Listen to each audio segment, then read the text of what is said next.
ख्रिस्त प्रतिरूप स्वरूपामध्ये आहे आणि तो कोश सुद्धा ख्रिस्त सुद्धा आपल्याला देवाच्या सामर्थ्यानेच प्राप्त होतो. आणि ज्या वेळेस दावीद राजाने गौरव केलं, जय जयकार केला, महिमा केला, उंचवलं परमेश्वराला, त्यावेळेसच तो परमेश्वराचा कोश यरुशलेमेमध्ये जाऊन घेऊन जाऊ शकला. आणि आज आपण बघत आहोत आणि खूप छान आजचा विषय आहे, अगदी आत्म्याने भरलेला विषय आहे आणि मनाला जागृत करणारा, आशा निर्माण करणारा आणि आपल्या सगळ्या प्रकारचं सांत्वन करणारा असा हा विषय आहे. जगाची स्थिती कशी असू दे, युद्ध होऊ दे, छळ होऊ दे, घरामध्ये चांचण असू दे, परीक्षा प्रसंग असू दे, काही होऊ दे, तर आजचा विषय आपण वाचला ना, आपला ऐकला ना, की आपलं सांत्वन होणार आहे, एक मनाला दिलासा मिळणार आहे. आणि कारण काय, तर माझा परमेश्वर माझ्या बरोबर आहे. आजचं वचन आपण आत्म्यातून ऐकूया, आपण मनातून ऐकूया, जस्ट वरपांगी नाही. कारण मी जे सांगत आहे ते शास्त्रातून सांगत आहे आणि आपण नेहमीच वाचतो शास्त्र, परंतु जो अंदाज सांगण्याचा आहे किंवा जे रिव्हील झालेलं आहे, जे प्रगटीकरण आलेलं आहे, ते देवाच्या आत्म्याने आलेलं आहे. एक नवीन विचाराने, नवीन प्रेरणेने, नवीन आशेने आज आपण अभ्यास या ठिकाणी करणार आहोत. आणि आपला आजचा विषय आहे, परमेश्वर यार्देनेत प्रवेश करत आहे. Yes, praise the Lord. परमेश्वर यार्देनेत प्रवेश करत आहे आणि त्या अनुषंगाने आज आपण बघणार आहे. हे वर्ष डेप्टॉस इयर आहे, म्हणजे परमेश्वराच्या प्रत्यक्ष उपस्थितीचं हे वर्ष आहे. आणि या प्रत्यक्ष उपस्थितीमध्ये परमेश्वर काय छान छान संदेश आपल्याला देत आहे, काय चांगली चांगली उपस्थिती आपल्याला देत आहे. घरात बसल्या बसल्या किती उपयुक्त असं खाद्य, सत्वदायी खाद्य तो आपल्याला देत आहे. त्या देशामध्ये तो आपल्याला घेऊन गेलेला आहे की ज्या ठिकाणी आपल्याला कोणतीही नांगरणी, कापणी, मळणी किंवा झोडपणी काही करण्याची गरज नाहीये. सहज आपल्याला तो उत्पन्न देणारा परमेश्वर, तो आपला प्रभू जो आहे तो अत्यंत महान आहे. आपली तो काळजी घेणारा परमेश्वर आहे. आणि आजचा विषय आता आपण सुरुवात करणार आहोत. परमेश्वराचा सोन्याने मढवलेला कोश यार्देनेत येत आहे आणि त्या विषयाला धरून आता आपण अभ्यास करणार. आपण जाऊया सर्वप्रथम यहोशवा आणि याचा 3रा अध्याय, यामध्येच आपण राहणार आहोत. परंतु लखलखित आणि प्रकाशित होण्यासाठी एक वचन पहिले आपण काढूया. आणि कोणीतरी वाचत आहे, मला वाचनात मदत करा. आणि ते हे की इब्री लोकास पत्र 1 अध्याय आणि त्याचं 3रं वचन. कोणीतरी वाचा, ज्यांना मिळेल त्यांनी. इब्री लोकास पत्र 1 अध्याय आणि 3रं वचन. इब्री लोकास पत्र याचा 1 अध्याय आणि 3रं वचन. हा त्याच्या गौरवाचे तेज व त्याच्या तत्वाचे प्रतिरूप असून आपल्या सामर्थ्याच्या शब्दाने विश्वाधार आहे. आणि स्वतः आमच्या पापांची शुद्धी केल्यावर तो ऊर्ध्वलोकी राजवैभवाच्या उजवीकडे बसला. ऊर्ध्वलोकी राजवैभवाच्या उजवीकडे बसला. आमेन. 1 आणि 2 देखील वाचा. 1 आणि 2.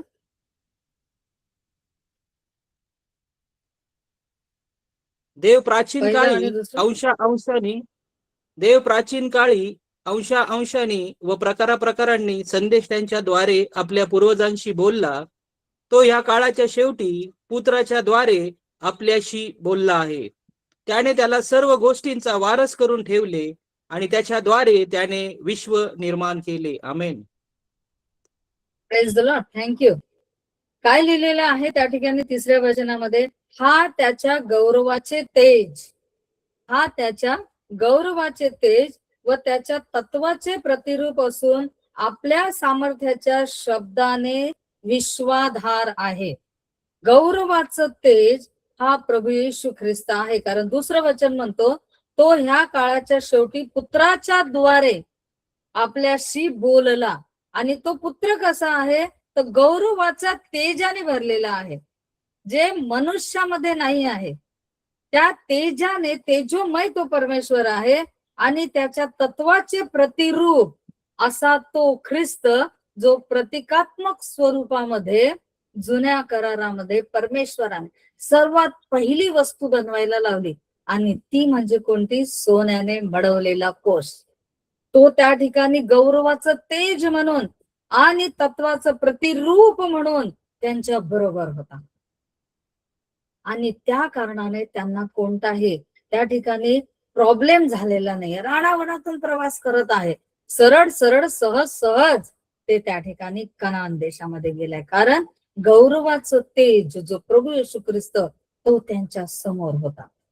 तो वधस्तंभ त्यांच्या समोर होता. आज आपण ख्रिस्त पण बघणार आहे, वधस्तंभ पण बघणार आहे, की वधस्तंभ आपल्या जीवनामध्ये काय कार्य करतो, काय काम करतो प्रियांनो. आणि त्या वधस्तंभाच्या खाली आपण आहो, त्या ख्रिस्तामध्ये जर आपण आहो, तर आपल्याला कोणत्याही गोष्टीची उणीवता नाही, कोणत्याही गोष्टीची कमतरता नाही.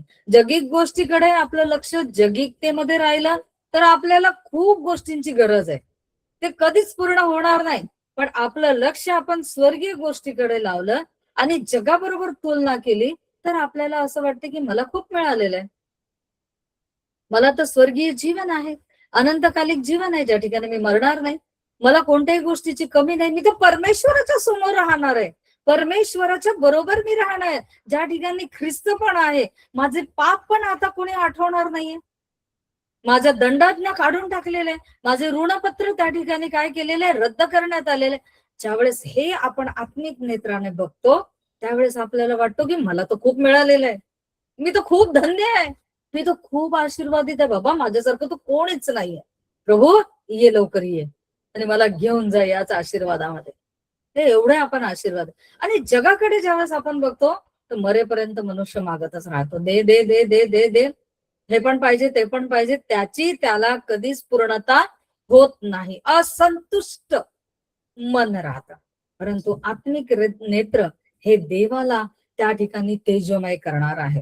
आता यहोशवामध्ये आपण जाऊया. हा जो तेज आणि हा जो प्रकाश जो आहे, ही उपस्थिती आहे, ही यहोशवामध्ये आपल्याला बघायला मिळते. आपण काढणार आहोत यहोशवा याचा 3रा अध्याय. ठीक आहे, आता सोबत आपल्या ते ठेवूया आणि त्या अध्यायामध्येच आज आपण राहणार आहे. जसं की एक आपलं टायटल वचन सुरू आहे जकऱ्यामधून, ते काय आहे? बलाने नव्हे, पराक्रमाने नव्हे, तर माझ्या आत्म्याच्या सामर्थ्याने कार्यसिद्धीत जाणार आहे. बघा, देवाचा आत्मा या ठिकाणी, त्याने कशी कार्यसिद्धी आता पूर्ण होत चाललेली आहे. तर यहोशवा याचा 3रा अध्याय आणि त्याचं 2रं वचन हळूहळू आपण अभ्यास करणार आहे. ठीक आहे, 3रा अध्याय आणि 2रं वचन लिहिलेलं आहे. 3 दिवसानंतर अंमलदार छावणीतून फिरले. 3 दिवस त्या ठिकाणी ते झालेले, यार्देनेच्या जवळ त्या ठिकाणी त्यांनी आपला राहुट्या उभ्या केलेल्या आहेत आणि त्याला आपण तंबू म्हणूया. तंबू त्यांनी उभे केलेले आहे. हिब्रू मध्ये तंबूला सुक्कोत असं म्हटलं जातं. छान नाव आहे, सुक्कोत म्हणजे झोपड्या बांधणे. म्हणजे आपलं घर आहे, घराच्या बाहेर झोपडी बांधणे. सुक्कोत हा मांडवाचा सण सुद्धा म्हटलं जातं, 7वा शेवटचा मांडवाचा सण. आपण पण आपली झोपडी जी आहे ना या जगातली, त्या झोपडीत नाही राहणार, तर जाऊन वर स्वर्गात झोपडी बांधणार आहे. किती वर्ष? 7 वर्ष मांडवाचा सण आपण सेलिब्रेट करणार आहे. ठीक आहे ना. तर ह्याला काय म्हणतात? सुक्कोत म्हणजे राहुट्या म्हणा, तंबू म्हणा, सुक्कोत हा हिब्रू मध्ये म्हटलं जातं. मग त्यांनी त्या ठिकाणी तंबू बांधलेले आहेत. त्यांनी लोकांना अशी आज्ञा केली की आमचा देव परमेश्वर ह्याच्या कराराचा कोश, काय शब्द लिहिला गेलाय ना, पवित्र आत्मा काय लिहितोय चाणाक्षपणे. काय लिहिलेलं आहे? तुमचा देव परमेश्वर ह्याच्या कराराचा कोश. किती किती रिलेशन त्या कोश बरोबर लोकांचं जोडल्या गेलेलं आहे. तुमचा देव परमेश्वर, हे किती एकदम एकदम जवळीकता आलेली आहे. आमचा देव, आमच्या परमेश्वराचा कोश है ना. कोश लेवी याजक वाहून नेत असताना तुम्ही पाहाल तेव्हा तळ हलवून त्याच्या पाठोपाठ जा. पहिली त्या ठिकाणी त्यांना एक आज्ञा देण्यात आलेली आहे. आज्ञा अशी म्हणू शकत नाही. आज्ञा म्हणजे कसं की ते बिलकुल डेफिनेटली पालनच केलं पाहिजे, नाही तर दंड. हा एक पहिला नियम त्यांना दिलेला आहे. काय आहे की राहुट्या झालेल्या आहेत, अंमलदार फिरतायत आणि अंमलदार म्हणतायत की हा जो कोश आहे सोन्याने मढवलेला, हा कोश ज्यावेळेस लेवी याजक वाहून नेत आहेत त्यावेळेस तुम्ही पाहाल तेव्हा तळ हलवून त्याच्या पाठोपाठ जा. त्याच्या पाठोपाठ जा सांगितलेलं आहे या ठिकाणी. ठीक आहे. मग कोशाच्या व तुमच्यामध्ये मोजून सुमारे 2000 हात अंतर ठेवा. 2000 हात अंतर. दुसरा नियम काय करायचं आहे, कोशाच्या व तुमच्यामध्ये मोजून 2000 हात त्या ठिकाणी अंतर ठेवायला सांगितलेलं आहे. फार जवळ त्याच्या जाऊ नका, कोशाच्या फार जवळ जायचं नाहीये. म्हणजे ज्या वाटेने तुम्हाला जायची आहे ती तुम्हाला समजेल, कारण ह्यापूर्वी त्या वाटेने तुम्ही कधीही गेलेले नाहीये. हे 2 नियम त्या ठिकाणी देण्यात आलेले आहेत. आता ह्या ज्या राहुट्या त्या ठिकाणी करायला सांगितल्या होत्या, किंवा त्याला म्हणतो आपण सुखोत त्या करायला सांगितल्या होत्या, त्या अशा प्रकारच्या त्या ठिकाणी राहुट्या होत्या. बघा की हा कोश आहे, जरा जड आहे, तर मी जेवढा वेळ उचलणं होतं तेवढा वेळ उचलते. हा कोश आहे, ठीक आहे, सोन्याने मढवलेला हा कोश आहे, दिसतोय ना सर्वांना. बघा हा कोश आहे सोन्याने मढवलेला. ठीक आहे. आणि ह्या कोशाचे पूर्व, पश्चिम, उत्तर आणि दक्षिण, ठीक आहे, या बाजूला परमेश्वराने राहुट्या करायला सांगितलेल्या आहे. आता आपण समजा ही पूर्व धरतोय, ठीक आहे, ही पूर्व आपण करूया. ही पूर्व, ही पश्चिम, आणि पूर्व आणि पश्चिमच्या वरची बाजू उत्तर, आणि दक्षिण आणि ही उत्तर. ठीक आहे. तर या ठिकाणी आता ही जी पूर्व बाजू आहे, या पूर्व बाजूला परमेश्वराने सांगितलं, म्हणजे कोश हा निवास मंडप आहे खूप मोठा, आणि परमपवित्र स्थानामध्ये कोश आहे, आणि एवढी जागा अशी म्हणजे भरपूर जागा अशी सोडून परमेश्वराने सांगितलेले आहे की 3 वंश जे आहे निवास मंडपाच्या त्या ठिकाणी चारही दिशेला तुम्ही राहुट्या करायचे. ते अशीच राहुट्या करायचे, ती अशीच वस्ती करायची की निवास मंडप ते बांधायचे खूप मोठा असा, परमेश्वराने सांगितलं तसा. मग परमपवित्र स्थानामध्ये कोश असायच्या, आणि ह्या पूर्व बाजूला या ठिकाणी यहुदा, इस्साखार आणि जबलून हा जो भाग आहे हा अत्यंत मोठा आहे. पूर्व दिशेला कोणता आहे, यहुदा, इस्साखार आणि जबलून, खूप मोठा भाग आहे त्या ठिकाणी. त्यानंतर मग सांगितलेलं आहे की पश्चिम दिशेला बन्यामीन, मनश्शे आणि एफ्राईम, हा हे 3 वंशज, बन्यामीन, मनश्शे आणि एफ्राईम. मी हळू सांगते, लिहिणारे लिहू शकतात. आणि नॉर्थ जो आहे, तर नॉर्थ म्हणजे ही उत्तर आपण घेऊया. या ठिकाणी आहे दान, आशेर आणि त्या ठिकाणी नफ्ताली. दान, आशेर आणि नफ्ताली. झाले 9 झालेले. आता राहिले आणखी 3, आणि ते आहे दक्षिण भागेला, आणि ते आहे रौबेन, शिमोन आणि गाद. अशा प्रकारचे ते सांगितलेले. आता हा जो भाग आहे पूर्व भाग, हा जास्त लोकसंख्येचा भाग आहे. म्हणजे त्या ठिकाणी काय दिलेलं, यहुदा, इस्साखार आणि जबलून, इकडे जास्त लोक राहतात. मग आता यहुदाचा हे राहुटे आहेत, म्हणजे त्याचे सगळे घराणे. त्यानंतर मग जबलून, इस्साखारचे आहेत, आणि मग जबलूनचे आहेत. तो मोठा भाग झाला. आणि प्रत्येकाने आपल्या वंशानुसार केल्यानंतर एक मध्ये गॅप, नंतर दुसरा वंश, दुसरी, एकदम सिस्टीम मध्ये. स्वर्ग देखील परमेश्वराने सिस्टमॅटिक बनवलेलं आहे. परमेश्वर आपल्याला ओबड धोबड नाहीये. परमेश्वर आपला काही पण मनात असं वाटलं तसं वेळेवर करत नाहीये. एकदम प्रत्येक गोष्ट तंतोतंत. बघा हा सोन्याने मढवलेला कोश, याला पण सगळे अर्थ आहेत. हे दांडे जे दिसत आहेत ना तुम्हाला, हे वर नाहीयेत. वर दांडे ठेवले असते तर कोश खाली राहिला असता, बरोबर ना. दांडे खाली ठेवलेले म्हणजे ते दांडे उचलायचे, कोश वर राहायचा, कारण तो ख्रिस्त प्रतिकात्मक रूपामध्ये होता तो. त्यामुळे, आणि त्याच्या वर तिथे दयासन, आणि तिथे हे 2 करूब, त्याच्या मधली ही जी जागा दिसते, हे दयासन त्या ठिकाणी आहे. आणि हा कोश त्या ठिकाणी सांगितलेला आहे. तर हा असा निवास मंडप आणि लोकांची वस्ती. आता हा जो कोश आहे त्याला मी ओपन करते. ठीक आहे. आता ह्याचे हे ओपन नाही करू शकत मी, पण स्टडी मधून ओपन करते. बघा ही जी पूर्व दिशा आहे, हा जो भाग आहे, समजा ही जी फळी आहे, ही मी अशी ओपन केली. ठीक आहे. तर ही फळी आली माझी इथपर्यंत आली. ठीक आहे ना. ही अशी इथपर्यंत आली, अशी इथपर्यंत आली. त्यानंतर हा खालचा जो भाग आहे कोशाचा, हा मी उघडला, तो इथपर्यंत आला. म्हणजे डबल झाला ना, खालचा आणि वरचा. तो मी उघडला तर हा इथपर्यंत आला. इथली जी बाजू आहे ती मी उघडते, ती एवढी आहे. इकडची मी बाजू उघडते ती एवढी आहे, 3 वंशज आहे, आणि इकडची उघडते मी ती तेवढी आहे. जर हेलिकॉप्टर शॉट मधून आपण बघतो तर आपल्याला काय दिसेल? क्रॉस दिसेल. काय दिसेल? वधस्तंभ दिसेल. हा इकडची मोठी बाजू आहे, ही इकडची छोटी आणि इकडची छोटी. हा वधस्तंभ दिसेल. आणि मध्ये काय आहे? तर मध्ये करूब आणि दयासन आहे. तो आपला ख्रिस्त, जो आपल्याला या ठिकाणी काय प्राप्त करून देतो? क्षमा प्राप्त करून देतो. या ठिकाणी आता करुणा आहे आणि कृपा आहे. आणि हा जो कोश आहे हा परमेश्वराने त्यांना दिलेला आहे. एक प्रकारचा वधस्तंभ त्यांच्या बरोबर चालत होता. एक प्रकारचा ख्रिस्त या वस्तू रूपाने, सोन्याने बडवलेल्या या वस्तू रूपाने त्यांच्या बरोबर त्या ठिकाणी चालत होता. आणि ते त्याच्या बरोबर चालत होते आणि तो त्यांच्या पुढे होता. आणि हा कोश आता ते घेऊन चाललेले आहेत. आणि हे या ठिकाणी नियम आहे आता त्या कोशाबद्दल. सर्वात महत्वाचं, यार्देन नदीमधून आता पार करत असताना महत्वाची गोष्ट आहे नदी दुभागणे. सर्वात महत्वाचं नदीला ओलांडून जाणे. आणि त्या दरम्यान नदी जी आहे ती सुगीचा दिवस असल्या कारणाने दुथडी भरून वाहत होते. आणि त्या कारणाने हा परमेश्वराचा कोश जो आहे तो सर्वप्रथम आता निघणार आहे. आता आता राहुट्या आहेत आणि राहुट्यांच्या दरम्यान हा कोश कुठे आहे? हा कोश निवास मंडपामध्ये परमपवित्र स्थानामध्ये आहे. त्याच्या आजूला बाजूला वंश आहे. म्हणजे कोश कुठे आहे? मध्ये आहे. कोश कुठे आहे? मध्ये आहे.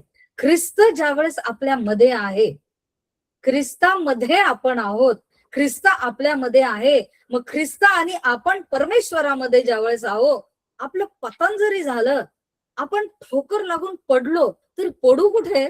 ख्रिस्तामध्ये पडू. घाबरू नका, ख्रिस्त आहे. म्हणून पतन, पाप, भीती ह्याला घाबरू नका. ख्रिस्तामध्ये आपण आहे.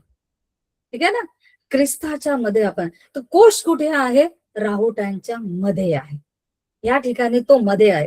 परंतु आता मधून तो त्याची स्थिती जो आहे तो त्या ठिकाणी काय करणार आहे? आता बदलणार आहे. कारण पुढे काय लिहिलेलं आहे? 5वं वचन, मग यहोशवा लोकांना म्हणाला, शुद्ध व्हा. तिसरा नियम. पहिला नियम त्या ठिकाणी काय सांगितलेलं आहे की लेवी याजक ज्यावेळेस कोश उचलतील तेव्हा तुम्ही पाहाल, तेव्हा तुम्हाला तळ हलवायचा आहे. तळ हलवायचं म्हणजे ज्या राहुट्या तुम्ही बांधलेल्या आहे, लेवी लोक कोश उचलतील, ते घेऊन वाहायला लागतील, त्यानंतर तुम्हाला तुमचे तंबू हलवायचे. तोपर्यंत तुम्ही काही करायचं नाहीये. कोशाला परमेश्वर सांगणार केव्हा उचलायचं, मग परमेश्वर यहोशवाला सांगणार, यहोशवा लोकांना सांगणार, मग ते लेवी उचलतील, मग ते लेवी घेऊन जातील. त्याच्या नंतर 200 हात, तिथं काय लिहिलेलं, 2000 हात अंतर ठेवायचं आहे. बघा इथून तर आपलं हे मोठं जे फिंगर आहे ना, इथपर्यंत 1 क्युबाइट होतो, बरोबर ना? आणि ह्या अंतराने 2000 हात त्या ठिकाणी अंतर ठेवायचं, म्हणजे 1 क्युबाइट त्या ठिकाणी अंतर ठेवायचं आहे, म्हणजे बराच डिस्टन्स. कारण जवळ जायला त्या ठिकाणी सांगितलेलं नाही. आणि त्याच्यानंतर तुम्ही तुमचे तळ जे आहे ते तळ त्या ठिकाणी उचलायचंय. मग 5व्या वचनात यहोशुआ म्हणतो, शुद्ध व्हा. आता कोशाला उचलायचंय, शुद्ध व्हायचंय. अजूनपर्यंत जी कृपा आहे ना अनंतकालिक, ज्याला आपण हॅसेट म्हणतो, है ना, ती कृपा अजूनपर्यंत प्राप्त झालेली नाही. त्यामुळे शुद्धीकरण फार महत्वाचं आहे. आणि त्यामुळे इथं लिहिलेलं आहे, शुद्ध व्हा, कारण उद्या परमेश्वर तुमच्यामध्ये अद्भुत कृत्य करणार आहे. अद्भुत कृत्य आता होणार आहे. खरंच अद्भुत कृत्य होणार आहे. कारण लोक त्या ठिकाणी आलेले आहेत आणि यार्देन नदी तर दुथडी भरून वाहत चाललेली आहे. आता इथून जायचं कसं? आणि नवीन हा नेता त्या ठिकाणी पुढे आलेला आहे, यहोशवा तरुण. हे फार फार तर त्याचं वय 43-44च्या दरम्यान तो असणार. मोशे सारखा, मोशे कसा 80 वर्षाचा झाल्यावर त्या ठिकाणी तो सेवेमध्ये लागलेला आहे, बरोबर ना? हा 43-44 वर्षाचा आहे. लहानाचा मोठा रानावनातच तो झाला. छोट बाळ होतं ते प्रवास करता करता, आणि प्रवास संपता संपता नेता झालेला आहे त्या ठिकाणी. आणि परमेश्वर त्याला म्हणतो की तुला मी अद्भुत कृत्य त्या ठिकाणी दाखवणार आहे.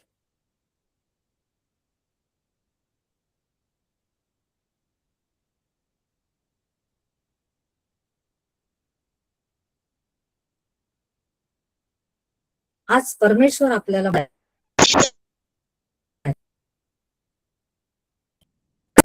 हॅलो, ऐकायला नाही येते? आवाज येत नाहीये दादा. आपण ज्यावेळेस राहतो, आता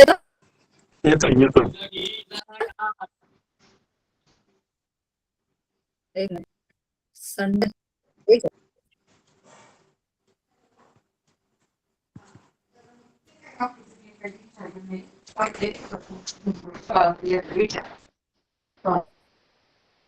आता येतोय? आता येतोय? हॅलो, येतो. संडेला ना disturb. मधून मधून अडकतो थोडा.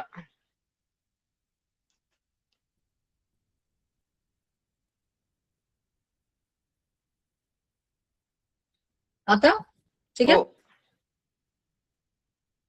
ओळखतोस का अजून? ओके, हा ठीक ठीक आहे, ट्राय करूया. तर त्या ठिकाणी आता ज्या वेळेस ख्रिस्त आपल्यामध्ये आहे त्यावेळेस आपल्यामध्ये अद्भुत कृत्य त्या ठिकाणी होणार आहे. आपल्याला विश्वास ठेवायचा की ख्रिस्त माझ्यामध्ये. योहान कृष्ण सुवर्तमान तुम्ही वाचा, एका बैठकीत वाचा. तिथं म्हणतो की मी पित्यामध्ये आहे आणि तुम्ही माझ्यामध्ये आहात आणि मी तुमच्यामध्ये आहे आणि आपण सगळे पित्यामध्ये आहोत. हा शब्द आहेत ना ते, पित्यामध्ये. ज्यावेळेस परमेश्वर आपल्यामध्ये आहे ना त्यावेळेस अद्भुत कृत्य त्या ठिकाणी होणार आहे. इथे लिहिलेले अद्भुत कृत्य करणार आहे. नंतर यहोशुवा याजकांना म्हणाला, कराराचा कोष उचलून घेऊन लोकांच्या पुढे चाला. आता ती वेळ आलेली आहे हा कराराचा कोष उचलून घेऊन चालण्याची. निवास मंडप जो आहे तो निवास मंडप आता त्या ठिकाणी गोळा करण्यात आलेला आहे, फोल्ड करण्यात आलेला आहे आणि कोशाला उचलण्यात आलेलं आहे. लेव्यांनी शुद्धीकरण त्यांचं झालेलं आहे आणि ते आता कोश घेऊन निघालेले आहे. त्यांनी कोश उचललेला आहे, इथून ते उचलायचे आणि हा सबंध कोशवर म्हणजे समोर जे काही येत आहेत किंवा समोरून आजूला बाजूला जो काही दिसतंय त्यांना दिसायचं काय? देवाचा कोश, सोन्याने मढवलेला परमेश्वराचा कोश त्यांना त्या ठिकाणी दिसायचा. लोक नंतर दिसायचे, सर्वप्रथम त्यांना दिसायचा तो कोश. बरं, आता हा जो कोश आहे हा अत्यंत जड आहे, ठीक आहे ना, कारण ह्या कोशामध्ये सोन्याने मढवलेल्या त्या ठिकाणी काय म्हणतात दगडी पाट्या ज्या आहेत त्या दगडी 2 तुटलेल्या पाट्या होत्या. आता दगडी पाट्या म्हणजे काय आहे की अत्यंत त्या ठिकाणी दगडावर ते लिहिलेले आहे 10 आज्ञा, म्हणजे काय एवढ्याशा नाहीये त्या, भव्य आणि मोठे ते दगड आहेत. त्या 2 तुटलेल्या त्या पाट्या आहेत. त्याचबरोबर त्याच्यामध्ये नवीन ज्या पाट्या दगडाच्या आहेत त्याही त्यामध्ये आहेत. अहरोनाची काठी आहे, आता मी ते एवढीशी आणली कारण ते पॅकिंग आमची फुल झाली होती. अहरोनाची काठी, आता अहरोन हा 6 फुटाचा माणूस, त्याच्या उंचीनुसारच म्हणजे ते 6 फुटाच्या वर हा कोश होता उंच, कारण त्यामध्ये काठी होती म्हणजे एवढा उंच. आणि त्याचबरोबर त्यामध्ये ह्या पाट्या होत्या आणि हे सुवर्ण पात्र सुद्धा कशाचं? मान्नाने भरलेलं. आता हे काय एवढं नसेल, मी आता हे एवढंच आणलेलं आहे, परंतु ते असेल चांगलं एवढं मोठं, त्यामध्ये मान्ना भरलेला आणि हे सगळं एवढं जड, त्यातल्या त्यात हा कोशच सोन्याने मढवलेला आहे, पूर्ण ते सोनं आहे. आणि ह्या सोन्याने मढवलेला हा कोश म्हणजे हा किती जड आहे. आणि हा जड कोश आता उचलण्याची वेळ त्या ठिकाणी आलेली आहे. म्हटलेले उचलून घेऊन लोकांपुढे चाला. ज्यावेळेस त्यांनी हा कोश उचललेला आहे, तो कोश उचलण्याची ही पद्धती असायची. म्हणजे की आपल्याला जड वस्तू झाली की या खांद्यावरून त्या खांद्यावर, त्या खांद्यावरून या खांद्यावर आपण करू शकतो, परंतु सोन्याचा कोश जो आहे उचलणं त्यामध्ये कोणती पद्धती नव्हती. बासी एवढीच, इकडनं तिकडे असे फेराफेरी करू शकत नव्हते. फक्त ते असे धरून त्याचे दांडे लेवी चाललेले आहेत, लेव्यांचं शुद्धीकरण झालेलं आहे आणि आता ते उचलून हा कोश घेऊन त्या ठिकाणी चाललेले आहेत. आणि ज्या वेळेस हा कोश त्यांनी उचललेला आहे त्या शास्त्रात वचन आहे प्रियांनो, मी तुमचं ओझ हलकं आणि सोयीचं करतो. आपला परमेश्वर आपलं ओझ हलकं आणि सोयीचं करणारा आहे आणि त्यामुळे त्यांना जसं काही तो कोश हलका वाटायला लागला, सोयीचा वाटायला लागला, आणि त्यांनी ते सहज ते उचलून घेऊन जायला लागले. कारण परमेश्वराला अद्भुत कृत्य करायचं होतं. परमेश्वर त्या ठिकाणी अद्भुत कृत्य त्या ठिकाणी करत आहे. आणि मग काय झालंय, वचन 8 मध्ये, कराराचा कोश वाहणाऱ्या याजकांना आज्ञा कर की जेव्हा तुम्ही यर्देनेच्या पाण्याच्या कडेला पोहोचाल तेव्हा यर्देनेत उभे राहा. चौथा नियम, तुम्ही हा कोश घेऊन जाल, जात असताना यर्देन नदी लागेल तुम्हाला. तर जे याजक हे घेऊन चाललेले आहे तर त्यांनी यर्देनेच्या कडेला उभं राहायचं.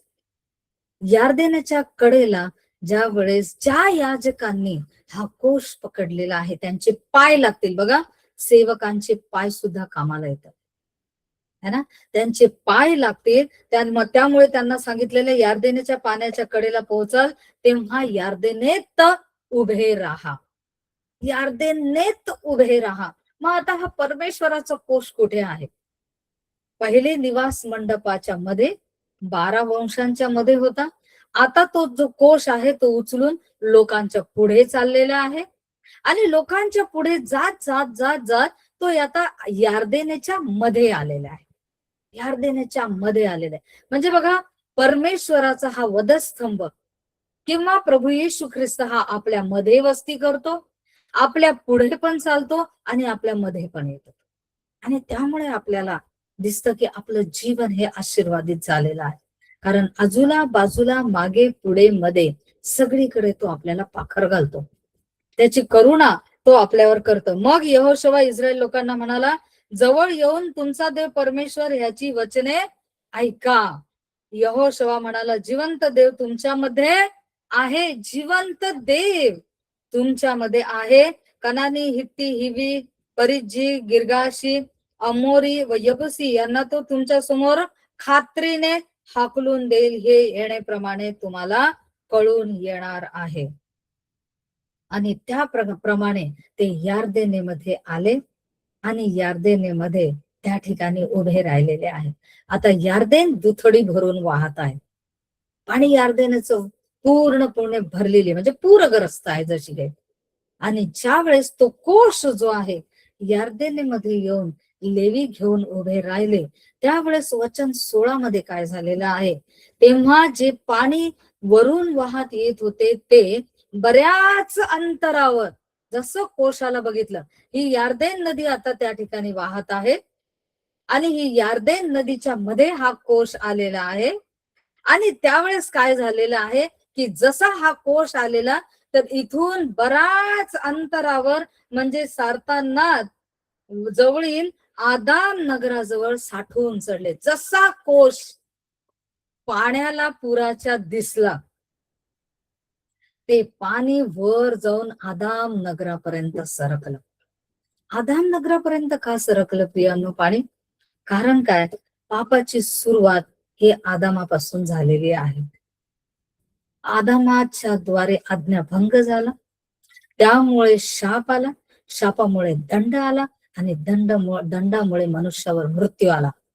तर ते जे पाणी आहे ते असं लोटल्या गेलं की डायरेक्ट आदाम नगराच्या जवळ, म्हणजे तिथपर्यंतची ह्या कोशामुळे शुद्धता झालेली आहे.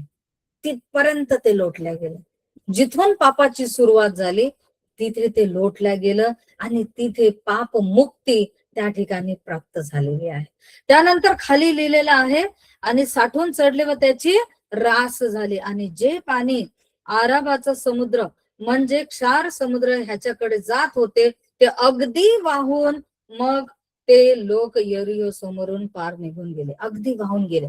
म्हणजे इकडचं पाणी जे आहे ते आदाम नगरापर्यंत गेलं, आणि इकडचं पाणी जे आहे क्षार समुद्र, ज्याला डेड सी म्हणतो, ज्यामध्ये कोणत्याही प्रकारचं जीवन नाहीये, मृत्यू आहे, जे एक प्रकारे नरकाचं प्रतीक आहे. आणि जो क्षार समुद्र आहे किंवा डेड सी आहे त्याच्या नंतरच नरक आहे, आणि नरक दक्षिण भागेला आहे. आता हे आपलं सायंटिस्टचं युग आहे, रिसर्चचं युग आहे. त्यानंतर विद्वान लोक ह्याचा शोध लावतात, शास्त्राचे विद्वान लोक, रब्बी लोक हे शोध लावत राहतात. आणि त्यांनी शोध लावला, आणि त्यांना शोधा अर्थी त्यांना मिळालेलं आहे की नरक या भूतलावर आहे, आणि तो आहे दक्षिण दिशेला, 4 समुद्राच्या खाली. त्यापर्यंत ते पाणी गेलं, म्हणजे नरकापर्यंत ते लोटण्यात आलं.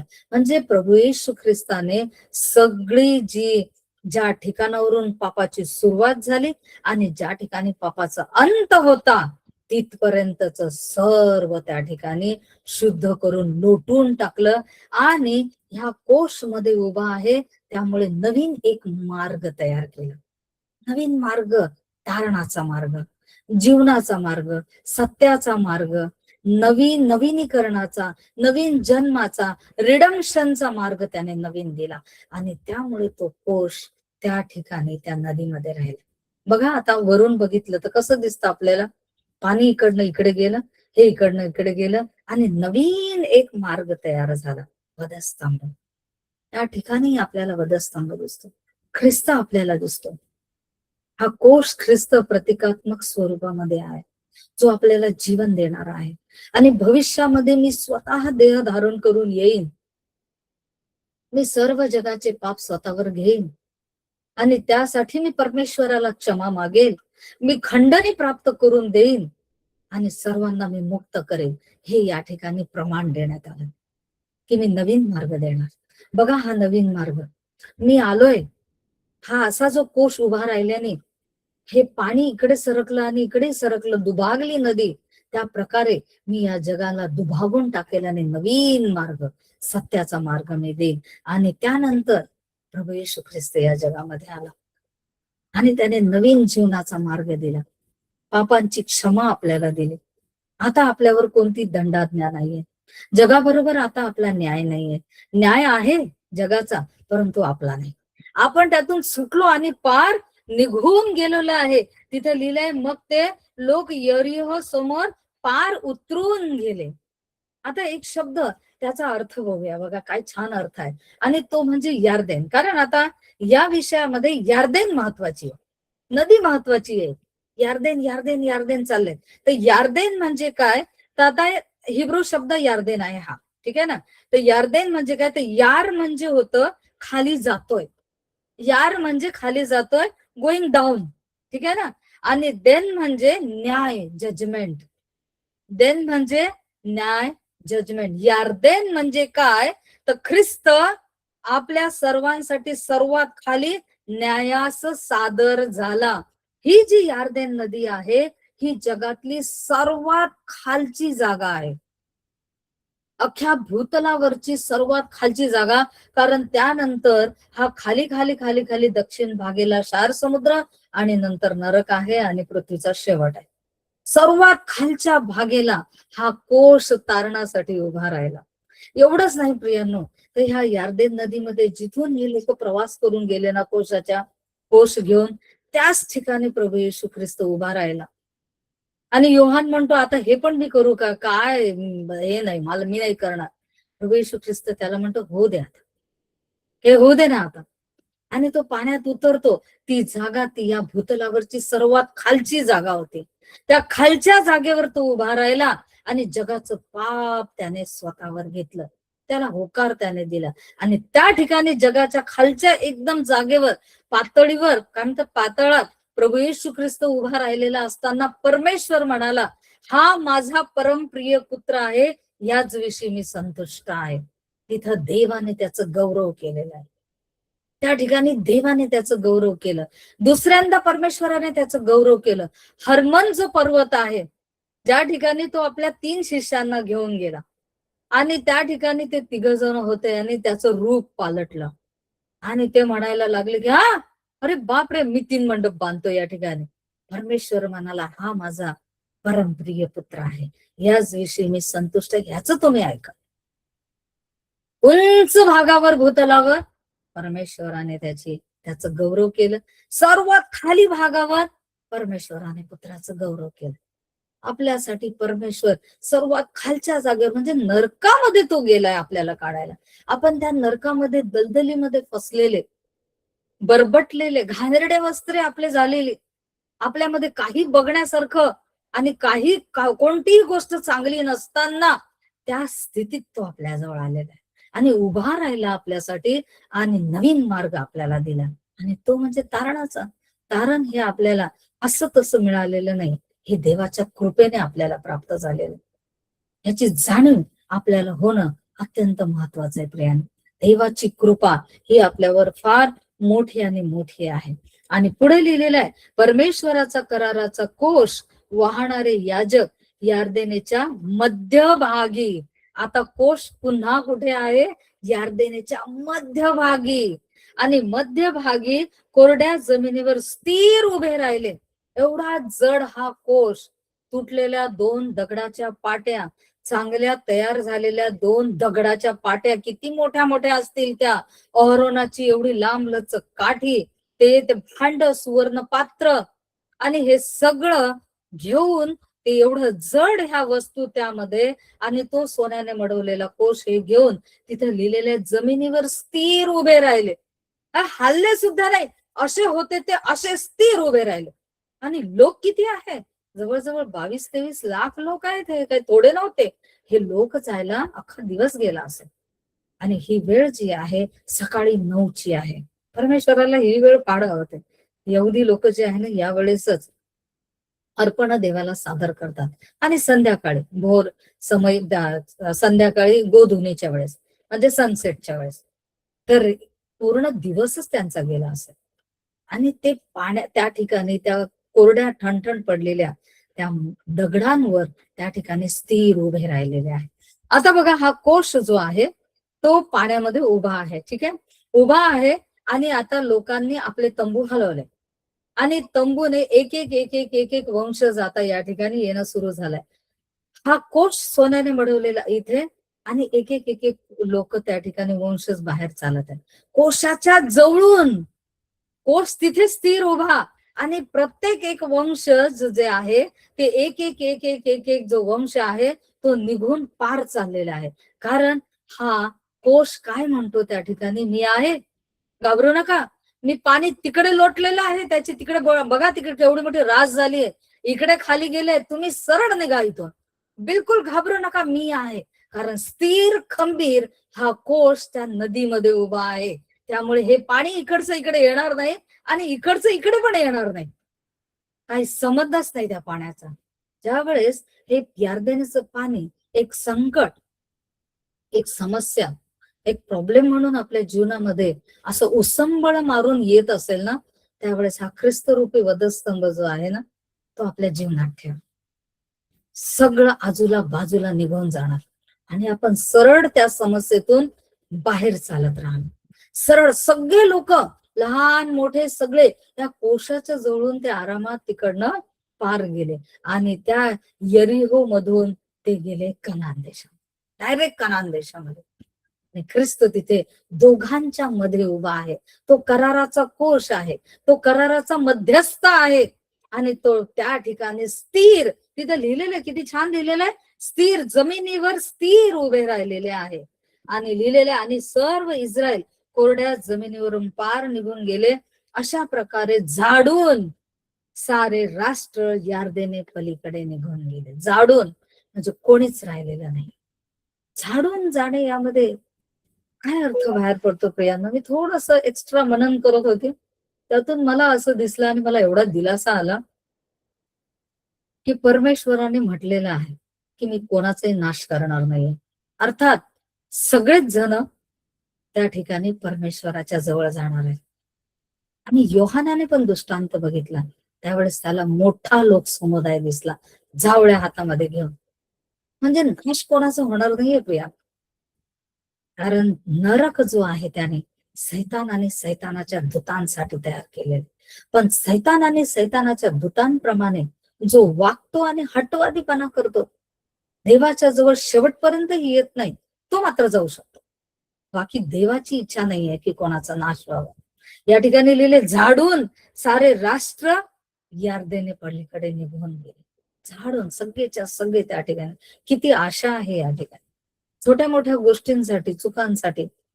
पापांची तर क्षमा ख्रिस्ताने आपली केलेली आहे, कारण आपण स्वीकारलं त्यावेळेस आपल्या पापांची क्षमा झाली. पण एक छोट्या मोठ्या चुका होतात, त्या चुकांना धरून आपण गोल गोल फिरतो, पाप केंद्रित होतो. परमेश्वर म्हणतो ना, पाप केंद्रित तुम्ही होऊ नका, ना स्वकेंद्रित तुम्ही होऊ नका, तर ख्रिस्त केंद्रित व्हा. तुम्ही बघा आणि बघा, केवळ ख्रिस्ताला बघा. स्थिर उभे राहा, स्थिर उभं राहा. परमेश्वराचं वचन सांगतं स्थिर उभे राहा. आणि ज्यावेळेस स्थिर उभं राहिलं जातं त्यावेळेस झाडून सगळे काय झालेले आहे त्या ठिकाणी निघून गेलेले आहे. बघा, प्रभू येशू ख्रिस्त ज्या वेळेस त्याचं पुनरुत्थान झालं आणि तो पहिल्या प्रथम माडीवरच्या खोलीमध्ये आपल्या शिष्यांना भेटायला आला संध्याकाळच्या समयी, सनसेटच्या वेळेस, तर तो त्यांच्या मध्ये होता. आपला परमेश्वर आपल्या पुढे आपल्या मध्ये राहणारा परमेश्वर आहे. तो आपल्या मागे पण राहतो. आणि देवाचं वचन सांगितलं, जिथे दोघे किंवा तिघे उपस्थित आहे त्यांच्या मध्ये मी आहे. ख्रिस्ताचा वधस्तंभ हा मध्यभागी होता, मध्ये होता. आता हे झाडून सगळे निघालेले आहेत. आता ख्रिस्ताचा प्रेरित केलेला हा कोश जो आहे हा कुठे आहे? पहिले हा मध्ये होता, नंतर हा पुढे गेला, नंतर परत हा मध्ये गेला, आता कुठे आहे? सगळे लोक ज्यावेळेस निघून गेले तर त्यावेळेस हा कोश सर्वांच्या शेवटी आहे, सर्वांच्या शेवटी चालतो. ज्यावेळेस कार्य पूर्ण होऊन जाते, प्रभू येशू ख्रिस्त एक फिनिश वर्क म्हणून तो आपल्या मागे, सर्वांच्या मागे चालतो. एक सहारा म्हणून, एक आधार म्हणून, एक हिरो प्रमाणे तो काम करतोय प्रियांनो आपल्यासाठी. पुढे राहतो खंबीरपणे, सर्वांना आत घेतो आणि नंतर सर्वांच्या मागे राहतो. बघतो सगळेजण राहिलेत का, कोणी राहिले का, मला झाडून काढून द्यायचंय. आणि सगळ्यांकडे तो बघतो. सगळे गेल्यावर मग तो स्वतः प्रवास करतो. किती महान आपला परमेश्वर आहे. आपल्याला देण्यामध्ये तो कुठली कसूर करत नाही. आपल्या मध्ये तो राहणारा परमेश्वर, आपल्या पुढे तो राहणारा परमेश्वर, आपल्या मागे तो राहणारा परमेश्वर. आणि अशा प्रकारे हा जो कोश आहे, आणि इस्रायली लोकांनी कनान देशामध्ये जाणं जी अद्भुत गोष्ट होती, कोण्या मनुष्याच्या बलाने ते शक्य नव्हतं, परंतु केवळ आणि केवळ परमेश्वराच्या आत्म्याने ते कार्य सिद्धीत झालं. केवळ ह्या कोशामुळे ते त्या ठिकाणी कनान देशामध्ये गेले. जसा तो कोश यार्देन नदीत गेले, त्यांनी कनान देश काबीज केला. त्या ठिकाणी लिहिलंय, हित्ती, परिजी, हिवी हे सगळे लोक, यांना काही घाबरू नका, कराराचं कोश आपल्यासोबत आहे. तो आपला मध्यस्थ आहे, तो आपल्या पुढे आहे, तो आपल्या मागे सुद्धा आहे, तो आपल्या बाजूने आहे, तो आपल्या बाजूने आहे. सगळे जण त्याच्या बाजूने त्या ठिकाणावरून निघून गेलेले आहे. ख्रिस्ताचा कोश मध्ये आणि त्याच्या बाजूने त्या ठिकाणी गेलेले आहे. आणि ही स्थिती जी आहे ती रॅप्चरला दर्शवते ना प्रियांनो, की ज्या वेळेस मध्य आकाशामध्ये करण्याचा नाद होईल, तुताऱ्यांचा नाद होईल, आणि प्रभू येशू ख्रिस्त एक वैभवाने त्या ठिकाणी तो उभा राहील, त्यावेळेस ही वधू जो आहे त्याला बघून हे दुभांगल्या जाणार आहे ना प्रियांनो. ही पृथ्वी आणि हे नक्षत्र आणि हा आकाश आणि हे स्वर्ग हे एक होऊन जाणार आहे, एक रस्ता तयार होणार आहे, ते दुभागून जाणार आहे, पुढे दोन भागामध्ये होऊन जाणार आहे ख्रिस्ताच्या आगमनाने. आणि वधू या ठिकाणावरून वर त्या ठिकाणी ख्रिस्ताच्या बरोबर, ख्रिस्तामध्ये, ख्रिस्तासोबत त्या ठिकाणी जाणार आहे. किती किती अद्भुत या ठिकाणी हे आपल्याला आधीच कळवून ठेवलेलं आहे की हे असं होणार आहे. तुम्ही घाबरू नका, मी तुमच्या पुढे पण असेल, मी तुमच्या मागे पण असेल, मी तुमच्या मध्ये असेल, मी तुमच्या आजूला बाजूला असणार आहे. तुम्हाला घाबरायचं नाही. पाताळामध्ये किंवा अंतराळामध्ये त्या ठिकाणी सैतान आणि सैतानाचं राज्य आणि सामर्थ्य आहे, परंतु त्या लाटांना, त्या संकटांना तुम्हाला घाबरायचं नाहीये, कारण मी तुम्हाला पूर्णपणे बदलून टाकणार आहे. आधी आपण बदलणार आणि मग आपण उचलल्या जाणार. Praise the Lord. ही देवाची कृपा आहे. आपल्याला नवीन शरीर प्राप्त होणार, आपण पूर्ण बदलून जाणार. या ठिकाणी शुद्धीकरण पूर्णपणे ते बदलून गेले. जे कालचं होतं ते सगळं त्यांनी बाजूला ठेवलं, नवीन शुद्धीकरण, नवीनीकरण, आणि त्यानंतर त्यांनी कोशाला त्या ठिकाणी उचललेलं आहे. परमेश्वराचं वचन हे फार महत्वाचं आहे. एक उदाहरण सांगते पटवण्यासाठी, आणखी एक छोटस, आणि ते आठवलं म्हणून, की उत्पत्तीमध्ये ज्यावेळेस उत्पत्ती ह्याचा 7वा अध्याय त्याच्या पहिल्या वचनामध्ये काय लिहिलंय, कोणाला मिळतंय का वाचा? उत्पत्ती त्याचा पहिला अध्यायाने 7वं वचन. उत्पत्ती याचा पहिला अध्याय आणि त्याचं 7वं वचन. असे देवाने अंतराळ केले आणि अंतराळाखालच्या व वरच्या जलास दुभागिले आणि तसे झाले. Amen. Praise the Lord. Amen. Praise the Lord, praise the Lord. इथे काय लिहिले, मग परमेश्वराने नोहाला सांगितले, तू आपल्या सगळ्या कुटुंबासह तारवात चल, कारण मी पाहिले आहे की ह्या पिढीत तूच माझ्या पुढे नीतिमान आहेस. इथं लिहिले सगळ्या कुटुंबासह तारवात चल. तारवात चल असं केव्हा म्हणणार? कारण परमेश्वर त्याच्या तारवात ऑलरेडी उपस्थित होता आणि म्हणून तो त्याला म्हणतो तारवात चल. परमेश्वर त्याच्या आधी तारवामध्ये जाऊन, म्हणजे सर्वप्रथम कोण होतं तारवात? परमेश्वर. त्यानंतर काय झालं की 40 दिवस आणि 40 रात्र पाऊस पडला. त्यावेळेस परमेश्वर कुठे होता? नोहा आणि नोहाच्या कुटुंबाबरोबर. खाली न्याय होता आणि वर हे काय होते? सेफ, सुरक्षित, कारण तारवामध्ये ते होते. त्यानंतर ज्यावेळेस बाहेर येण्याची वेळ झाली, उत्पत्ती 8 आणि त्या ठिकाणी 16व्या वचनामध्ये सांगितलेलं आहे. नाही, 16वं वचन. तू आपली बायको, पुत्र व सुना यांना घेऊन तारवातून बाहेर निघ. बाहेर निघ केव्हा म्हणतो? ज्यावेळेस परमेश्वर तारवात आहे आणि त्यांना बाहेर काढतोय. परमेश्वर कधी निघतोय आता? सर्वांच्या शेवटी. नोहाच्या आधी परमेश्वर तारवात होता, मग नोहा बरोबर तारवात होता, आणि ज्यावेळेस नोहाचं कुटुंब बाहेर निघत आहे त्यावेळेस परमेश्वर शेवटी बाहेर निघाला. तारवातून आधी कुटुंब आणि मग शेवटी परमेश्वर. आपला परमेश्वर खूप छान आहे प्रिया. तो आपल्या पुढे आहे, तो आपल्या मध्ये आहे, तो आपल्या मागे आहे, तो आपल्या आजूला बाजूला आहे. त्याचं सामर्थ्याने आपण भरलेलं आहे. ज्यावेळेस ख्रिस्ताचा वधस्तंभ आपल्यामध्ये आहे, तो वधस्तंभ विजयाचा वधस्तंभ आहे. त्या ठिकाणी विजय संपादन झालेला आहे. त्या वधस्तंभ आपल्या जीवनामध्ये ज्यावेळेस आहे त्यावेळेस परमेश्वर आपल्यामध्ये आहे. त्या सामर्थ्यामध्ये आपण आहोत, त्या बलामध्ये आपण आहोत. आपल्याला सामर्थ्य आणि बल नाहीये, त्याने काहीच कार्यसिद्धी होऊ शकत नाही. पण ख्रिस्ताचा वधस्तंभ ज्यावेळेस आपण सैतान आणि सैतानाच्या शक्तींना क्लेम करून दाखवतो त्यावेळेस ते पळ काढतात, कारण त्या ठिकाणी त्यांचा पराजय आहे आणि ख्रिस्ताचा विजय आहे. म्हणून हा वधस्तंभ आपल्या सोबत केवळ मत्ते, मार्क, लूक, योहान यांच्या शेवटच्या अध्यायात नाहीये प्रियांनो. तर हा उत्पत्तीपासून मनुष्य बरोबर आहे. तो वधस्तंभ घेऊन इस्रायली लोक 40 वर्ष वाहत होते. पहिली वस्तू परमेश्वराने सोन्याने मडवलेला कोश बनवायला लावले. तो वधस्तंभ त्यांच्या बरोबर होता, तो कोश त्यांच्या बरोबर होता, तो ख्रिस्त त्यांच्या बरोबर होता. म्हणून कितीतरी राजांनी त्यांच्यावर आक्रमण केलं, कितीतरी संकट त्यांच्यावर आले, दानव त्यांच्यावर तुटून पडले, नफिलीमनी त्यांच्यावर आक्रमण केलं, परंतु त्यांना कोणत्याही गोष्टीला त्या ठिकाणी विचार सुद्धा करण्याची गरज पडली नाही, कारण त्यांच्या मध्यभागी कोश होता. आज आपल्या जीवनामध्ये आपला हृदय जो आहे त्या हृदयामध्ये ख्रिस्त जर आहे, येऊ द्या किती संकट, येऊ द्या किती क्लेश, होऊ दे किती छळ, होऊ दे किती प्रॉब्लेम, ख्रिस्त आपल्यामध्ये आहे. आपण स्थिर उभं राहायचंय. त्याने आपल्याला शुद्ध केलंय प्रियांनो. आपण स्थिर उभं राहूया. बघा, सगळे संकट आणि सगळं काही आहे ना आपल्या समोरून असं निघून जाईल आणि आपल्याला कळणार सुद्धा नाही. म्हणून खंबीर व्हा आणि हिम्मत धरा. यहोशुवा पहिल्या वचनातच सांगितलेलं आहे, खंबीर धर आणि हिम्मत धर. त्या ठिकाणी म्हटलेलं आहे, वाचूनच घेऊया. तिथं लिहिलेलं आहे की खंबीर धरा आणि हिम्मत धरा. बघा 9वं वचन, पहिला अध्याय 9वं वचन. मी तुला आज्ञा केली आहे ना, म्हणजे पहिली आज्ञा झालेली आहे, आता आठवण करून देण्यात आलेली आहे. खंबीर हो, हिम्मत धर, घाबरू नको, कचरू नकोस, कारण तू जाशील तिकडे तुझा देव परमेश्वर तुझ्या बरोबर असेल.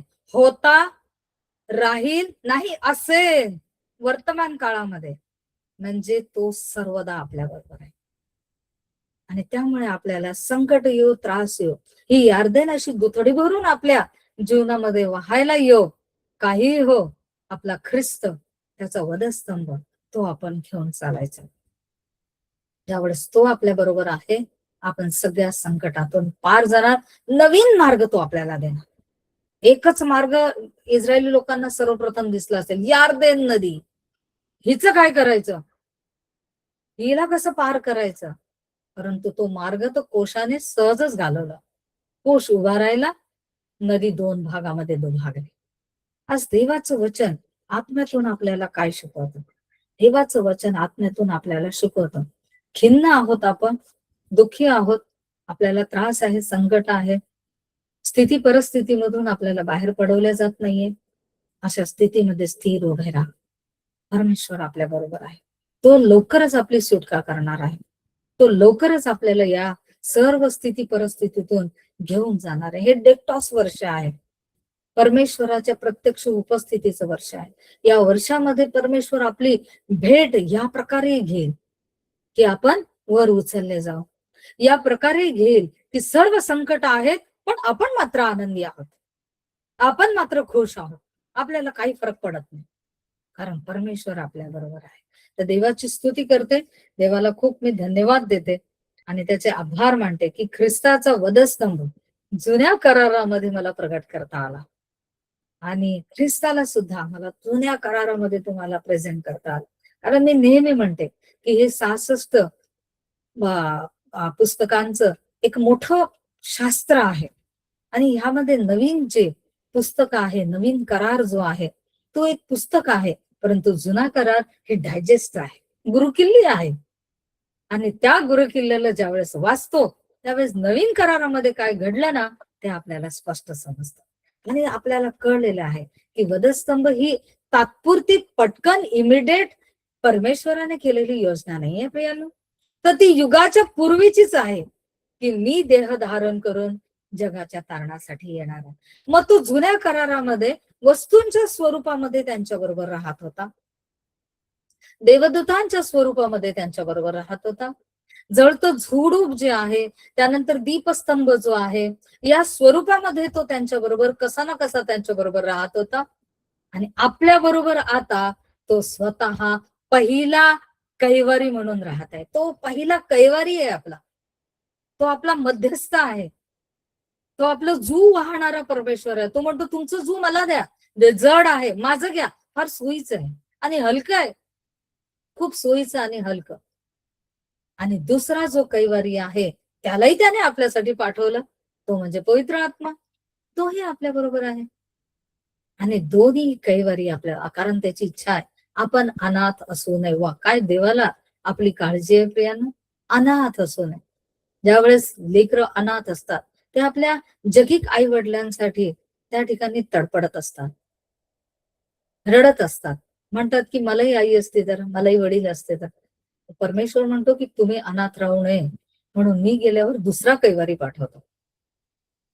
त्याला आपली काळजी आहे आपण अनाथ राहू नये आणि आत्मिक दृष्टिकोनातून आपण पूर्ण असावं, भरपूर असावं, सर्व दृष्टिकोनातून संतुष्ट असावं, सर्वस्वावर आपली बरकत असावी.